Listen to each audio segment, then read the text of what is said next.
You're just a little too old school for where we're headed. We need someone who can innovate. My name is Rick Donnelly. I'm 62 years old, and until this morning, I was the chief financial officer at Meridian Manufacturing for 15 years.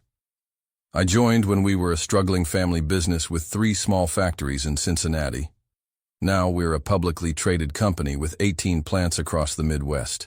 I helped navigate us through 2 recessions, an acquisition crisis, and more boardroom politics than I care to remember. I'm not flashy. I don't schmooze investors at cocktail parties.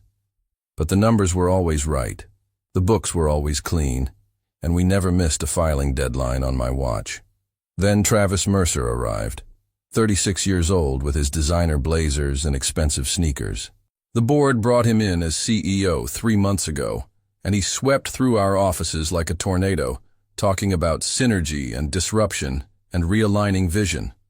I knew what was coming the moment he scheduled our first one-on-one meeting. "The market's changing, Rick," he said today, leaning back in my chair, with his feet propped on my desk.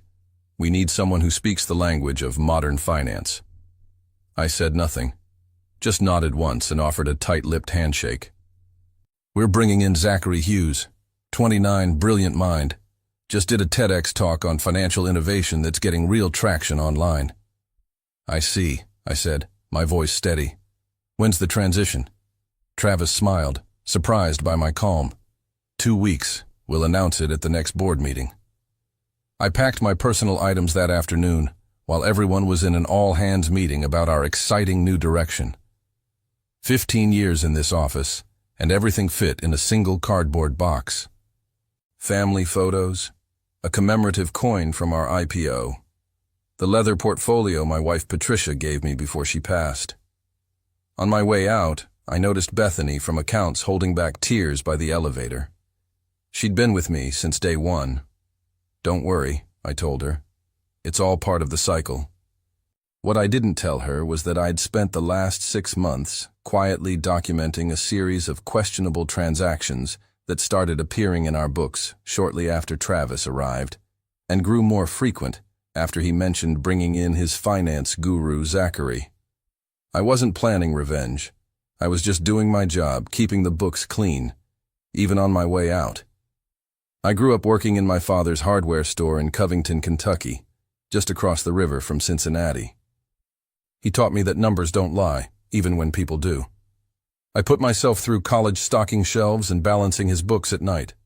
When I graduated, I turned down bigger offers to stay local, working my way up through regional companies until Meridian's founder, Harold Phillips, called me personally in 2008. "I need someone who can keep us afloat through this recession," he said. "Someone who sleeps better when the books balance." For 10 years, Harold and I built Meridian into something solid.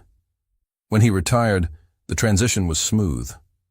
The new CEO, Diana Wright, respected the systems we'd created. We disagreed sometimes, but she listened. We grew steadily, no flashy moves, just solid business practices and clean accounting. Then Diana retired, and the board wanted fresh energy. Enter Travis Mercer, with his Harvard MBA and stint at a Silicon Valley startup that had more buzz than profit. The first red flag appeared during his second week. He bypassed our procurement protocols to hire a marketing consultant, his former classmate, at 4 times our standard rate. When I questioned it, he smiled. "We're thinking bigger now, Rick. The old constraints don't apply." The second flag came when he restructured our reporting lines, so finance went through his new chief innovation officer before reaching him. The third was overhearing him tell someone on the phone that our books had a lot of outdated methodology that needed creative solutions. I started watching more closely. Small irregularities appeared. Vendor contracts with companies I couldn't properly vet. Consultancy fees without deliverables. Budget reallocations without department head signatures. My team noticed too. Kevin from internal audit stopped by one evening as I was reviewing the quarterly statements. "Something's off with the new tech investment tracking," he said quietly. "Numbers don't match from entry to report." "Document everything," I told him. "Just keep it factual." Patricia would have told me to make waves, stand up in a board meeting, go out with a bang. But cancer took her 3 years ago, and without her fire, I'd grown more methodical, more patient. So instead of confrontation, I kept detailed records, downloaded suspicious transactions, cross-referenced irregularities, all while maintaining the same calm demeanor in meetings, even as Travis brought in more of his people and pushed out mine. I wasn't being paranoid. The patterns were too consistent. Something bigger was happening, and it centered around this new finance wunderkind, Zachary Hughes. My final board meeting lasted exactly 22 minutes. There was no mention of my 15 years of service, no thank you speech, no plaque or watch. Just a line on the agenda that read, CFO Transition Update. Travis spoke about exciting new fiscal directions, while I sat silently at the far end of the table. The chairman, William Foster, couldn't quite meet my eyes. He'd been on the board when Harold hired me. Now he simply nodded along with Travis's presentation about how Zachary Hughes would revolutionize our approach to capital allocation. I'd hoped for at least some acknowledgement from William, some recognition of what we'd built together. Instead, the meeting moved briskly to the next agenda item, the new headquarters Travis wanted to build downtown. As everyone filed out, William paused briefly by my chair. "You've been an asset, Rick," he said, awkwardly patting my shoulder. "Best of luck." An asset. Like a piece of equipment that had depreciated. I walked back to my office, Zachary's office now, to collect my box. Through the glass wall, I could see Travis showing him around, pointing at the graphs on my walls like they were ancient cave paintings. Bethany was waiting by my door, holding an envelope. "The accounting department took up a collection," she said, "for a proper send-off dinner." I thanked her, knowing I wouldn't use it. As she turned to leave, I asked, "Bethany, when did those invoices from Vertex Solutions start coming in?" She thought for a moment. "February, I think. Right after Mr. Mercer announced the Digital Transformation Initiative." February, 2 weeks before Travis first mentioned bringing in Zachary. That night, at home, I spread all my documentation across my dining room table. 6 months of suspicious transactions. Invoices for services never rendered. Foreign consulting fees without tax documentation. And most telling, shell vendors that all traced back to a holding company called Alpine Innovations, which had been registered just 3 days before Travis was announced as CEO. The pattern was clear now. Travis hadn't brought in Zachary because I was old school. He'd brought him in because they had a system, siphoning company funds through fake vendors and consultants, hiding it in complex digital transformation costs that were hard to question in today's business environment. They needed me gone because I asked too many questions, kept too close an eye on the details. I sat back in my chair, looking at the evidence laid out before me. For the first time since Patricia died, I felt something beyond the numb routine of daily existence. Not anger, exactly. Something colder, more focused. I opened my laptop and began organizing everything methodically. Cross-references, timelines, account trails. I wasn't going to confront Travis. I wasn't going to call an emergency board meeting or go to the press. That wasn't my style. No, I would do what I'd always done. Let the numbers tell the story. But this time, I'd make sure the right people were listening when they spoke. A week after my departure, I decided to reach out to William Foster directly.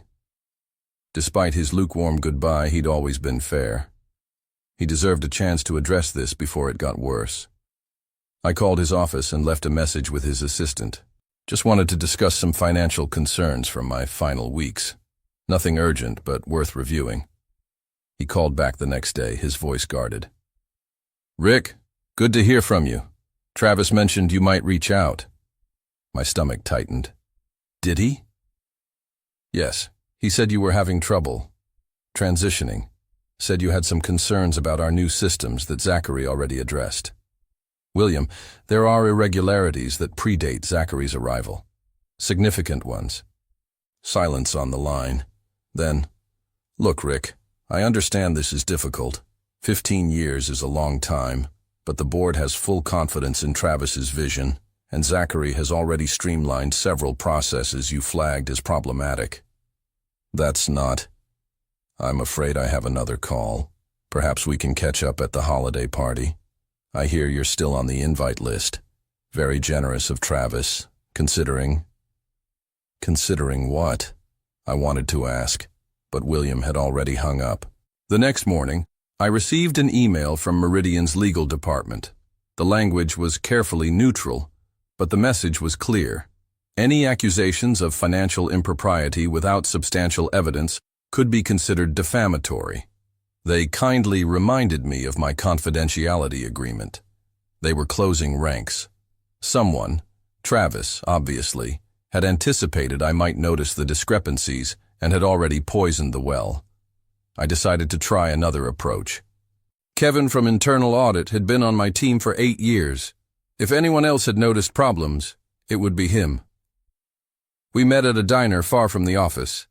Kevin looked nervous, constantly checking over his shoulder. "They promoted me," he said before I could even ask about the accounts. "New title, big raise. I'm now reporting directly to Zachary." "Congratulations," I said, keeping my tone even. "How's that working out?" Kevin stared at his coffee. "They've changed all the internal reporting systems. New software, new protocols. Zachary says it's more efficient." "And is it?" He looked up, his expression strained. "Rick, I can't... They had me sign additional NDAs. They're watching everyone who worked closely with you." "I see. They're saying things, Rick, about why you left." "What things?" Kevin lowered his voice. "That you were resistant to necessary changes. That you made mistakes in the last quarter's reporting that Zachary caught. Some people are even saying there were ethical concerns." My hands gripped my coffee mug so hard I thought it might break. They weren't just pushing me out. They were destroying my reputation to cover their tracks. "I should go," Kevin said, throwing cash on the table. "I've got a mortgage and twins starting college next year. I can't..." "It's all right," I said, forcing a smile. "Take care of your family, Kevin." As he hurried out, I sat alone, processing what I'd learned. My options were dwindling. The board wouldn't listen. My former team was either bought off or scared silent. And now they were attacking my reputation, making it nearly impossible for me to raise concerns without looking like a disgruntled ex-employee. They thought they had me cornered, but they'd overlooked something important. I still had access to the audit server. During my final days, while everyone thought I was quietly cleaning out my office, I'd set up an emergency admin account, a standard practice for system transitions that no one had bothered to check. It wouldn't last forever, but it might be enough. That night, I used my emergency credentials to access Meridian's audit server. I suspected they'd eventually discover and remove the account, so I worked efficiently, following the money trails I'd already identified. What I found made my earlier suspicions seem quaint by comparison. Alpine Innovations wasn't just one holding company. It was a hub in a network of shell entities, all interconnected through a maze of transactions designed to hide their relationship. Some dated back to before Travis even joined Meridian, suggesting this wasn't an opportunistic theft. It was a planned infiltration. The more I dug, the clearer the picture became. Travis hadn't been hired despite his mediocre track record. He'd been installed. His previous company, the Silicon Valley startup with more buzz than profit, had been bankrolled by the same investment group that had recently gained 3 seats on Meridian's board, including the seat held by William Foster's nephew, Jacob, who'd joined 6 months ago. This wasn't just an executive skimming from the company. This was a coordinated attack on Meridian itself, a slow-motion asset strip disguised as modernization.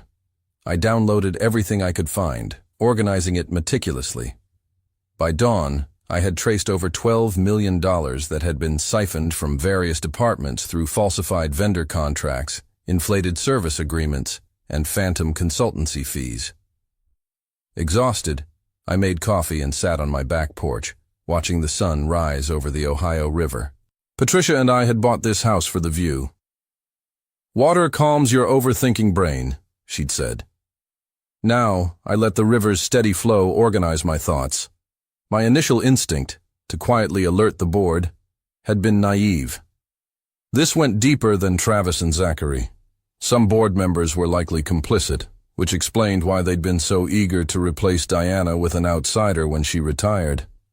I needed to be smarter about this, more strategic. I spent the morning mapping connections between board members, Travis's previous associates, and the shell companies. By afternoon, I'd identified 3 board members who were likely unaware of the scheme. Elaine Morrison, a former manufacturing executive who joined the board after retiring from a competitor, David Patel, who represented our workers' pension fund, and Anthony Wilson, our oldest board member who rarely spoke but never missed a vote. I also discovered something I'd overlooked. Zachary Hughes had worked at Vertex Solutions, one of the shell vendors, 3 years ago. His name was buried in their incorporation documents as a founding partner, though he'd been removed from public-facing materials before being hired at Meridian. As I compiled this information, my phone rang. The number was blocked, but I answered anyway. "Is this Richard Donnelly?" a woman's voice asked. "Speaking." "My name is Vanessa Taylor. I'm with the Securities and Exchange Commission's Enforcement Division." My heart stopped momentarily. "We've received an anonymous tip about potential financial improprieties at Meridian Manufacturing involving its new leadership team. The information provided suggested you might have relevant knowledge." I chose my words carefully. "I recently left my position as CFO after 15 years. Yes, we're aware. Would you be willing to meet informally to discuss certain transactions that occurred over the past 6 months?" "Who else knows you're calling me?" I asked. "No one outside my immediate team. This is preliminary fact-finding, not a formal investigation, yet." I considered my options. Going to the SEC directly would make this very public, very quickly. Meridian's stock would plummet. Thousands of employees, people like Bethany and Kevin, could be affected if the company collapsed under a scandal. But someone had already tipped off the SEC. The clock was ticking. "I'll need some time," I said finally. "Time for what, Mr. Donnelly?" "To make sure I get this right." I gave myself 3 days to execute my plan. First, I needed to ensure the evidence couldn't be erased. I copied all my documentation to multiple secure locations and set up deadman switches. If I didn't enter a code every 48 hours, the full package would automatically send to the SEC, the Department of Justice, and 3 financial journalists I respected. Next, I carefully drafted emails to the 3 board members I believed were uninvolved: Elaine, David, and Anthony. I didn't accuse anyone directly. Instead, I framed it as concerning patterns I noticed before my departure, and included just enough evidence to raise serious questions without overwhelming them with details. I scheduled these to send automatically in 2 days. The most delicate part came next. I contacted Bethany, asking if she could meet me for coffee. She agreed immediately. "They're gutting your whole department," she told me when we met, her voice barely above a whisper. "Zachary says we're consolidating financial operations, but half the team has gotten reassignment notices, and the other half is being reviewed." "Including you?" She nodded, blinking back tears. 22 years at Meridian, and suddenly I'm told my position is redundant. I've got 6 weeks to find another role internally, or... I waited while she composed herself. "Bethany, do you remember that audit protocol we established after the Jackson acquisition? The one with the separate verification pathway?" She frowned, then understanding dawned. "The parallel audit trail. The one that automatically duplicates all transactions over $50,000 to the secure server. Is it still running?"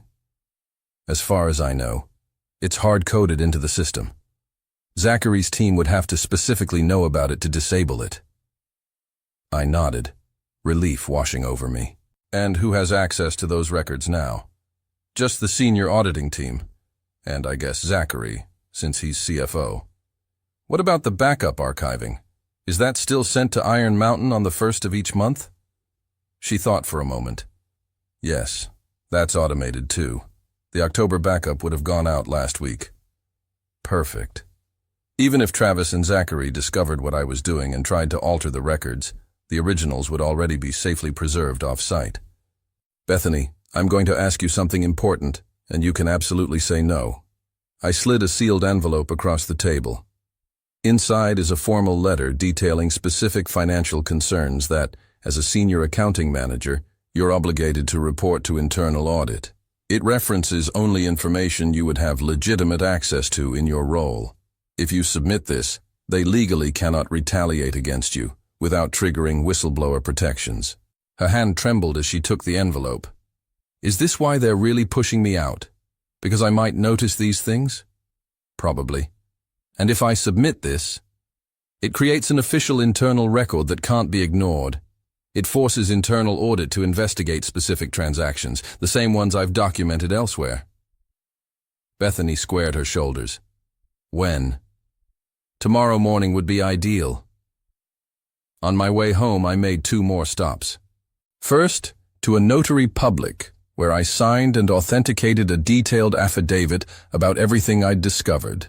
Then, to my lawyer's office, where I left sealed instructions to be opened if anything happened to me. That evening, I received a text message from Kevin. Z asking lots of questions about old audit protocols. Seems nervous. Watch yourself. They were starting to realize their mistake. They'd been so focused on pushing me out that they'd overlooked what I might have already documented. The pieces were in place. Now I just had to wait. 6 weeks after my departure, everything detonated simultaneously. The internal audit triggered by Bethany's formal complaint reached Zachary's desk the same morning that my detailed emails reached the 3 uninvolved board members. By noon, Elaine Morrison had called an emergency board meeting, using her authority as audit committee chair. I wasn't there, but Bethany texted me updates throughout the day. Board meeting started at 2, Travis looking pale. Z just got escorted to a conference room with legal. Outside auditors arrived, taking over main conference room. By evening, the news had broken internally. Meridian was under investigation for financial irregularities. All executives who had joined under Travis's tenure were placed on administrative leave pending a full forensic audit. I turned off my phone and took a long walk along the river, watching the Cincinnati skyline light up as darkness fell. For the first time in months, I felt my shoulders relax. The next morning I received 3 missed calls, from William Foster, from Travis, and from Jacob Foster. I ignored them all. Instead, I answered a call from Anthony Wilson, our oldest board member. 15 years of clean books, he said, his voice gravelly with age. No scandals, no restatements, no missed filings. I should have spoken up when they pushed you out. You're speaking up now, Anthony. That's what matters. The board has appointed me acting chairman while we sort through this mess. William and Jacob have resigned, along with 2 others. We've terminated Travis and Zachary for cause. I said nothing. We'd like you to come back, Rick. Just temporarily, to help the forensic team and stabilize things. I watched a barge slowly making its way down the Ohio, steady and purposeful. I'll help with the investigation, I said finally, but I won't be coming back permanently. May I ask why?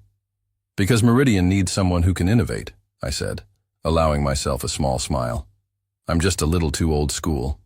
3 months later, I sat on my new deck in Asheville, North Carolina, watching the sun set behind the Blue Ridge Mountains. My cabin wasn't large, just 2 bedrooms and an office, but the view made up for it. The investigation at Meridian had uncovered exactly what I'd suspected, a coordinated scheme to extract value through fraudulent contracts and artificial costs. Travis, Zachary, and several board members now faced federal charges for securities fraud and embezzlement. I'd spent 6 weeks helping the forensic accountants unravel everything, then packed up my Cincinnati house and headed for the mountains Patricia and I had always talked about retiring to. The settlement Meridian offered for my consulting services during the investigation was generous, enough to buy this cabin outright and still have plenty left over.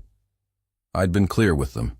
No public statements, No press conferences. No dramatic returns. That wasn't my style.